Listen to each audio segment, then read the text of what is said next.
ಈ ಐಲಿಯಂ ನಮ್ಮ ಒಕ್ಕಳದ ಬಲಭಾಗದಲ್ಲಿ ಐಲಿಯಂ ಹೋಗಿ ದೊಡ್ಡ ಕರಳಿಗೆ ಸೇರಿಕೊಳ್ಳುತ್ತೆ. ದೊಡ್ಡ ಕರಳು 1.5 ಮೀಟ್ರು. ಸ್ಟಾರ್ಟಿಂಗ್ನ ನಾವು ಸೀಕಮ್ ಅಂತೀವಿ.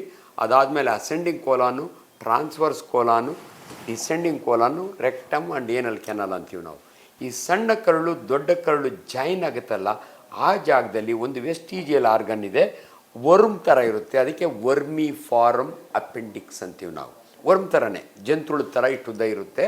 ಆದರೆ ಅದಕ್ಕೆ ಒಂದು ಓಪನಿಂಗ್ ಇರುತ್ತೆ. ಅಂದರೆ ಅದರೊಳಗೆ ಏನಾದರೂ ಯೂಶ್ವಲಿ ಆಹಾರ ಅದರೊಳಗೆ ಹೋಗಲ್ಲ, ಬಟ್ ಕೆಲವೊಮ್ಮೆ ಕಿರ್ಮೆ ಹುಳ, ನಾವು ತಿಂದ ಆಹಾರದೊಳಗಿನ ಕಲ್ಲು ಮಣ್ಣು ಎಲ್ಲ ಹೋಗಿ ಅಪೆಂಡಿಕ್ಸಿಗೆ ಸೇರಿಕೊಳ್ಳುತ್ತೆ. ಈ ಅಪೆಂಡಿಕ್ಸ್ ದೇವ್ರು ಯಾಕೆ ಕೊಟ್ಟಿದ್ದಾನೆ ಅಂದರೆ ವೆಸ್ಟಿಜಿಯಲ್ ಆರ್ಗನ್. ಅನಿಮಲ್ಸ್ನಲ್ಲಿ ಅದು ಇಂಪಾರ್ಟೆಂಟ್ ರೋಲ್ ಇದೆ, ಆದರೆ ಹ್ಯೂಮನ್ ಬೀಯಿಂಗ್ಸ್ನಲ್ಲಿ ಅದಕ್ಕೆ ಅಷ್ಟು ಕೆಲಸ ಇಲ್ಲ. ಆದರೂ ಕೂಡ ನೀವು ಕೇಳಿರಬೇಕು, ಮನುಷ್ಯನ ಇಮ್ಯುನಿಟಿ ಅಂದರೆ ಲಿಂಫ್ಯಾಟಿಕ್ ಸಿಸ್ಟಮ್ ಅಂತೀವಿ.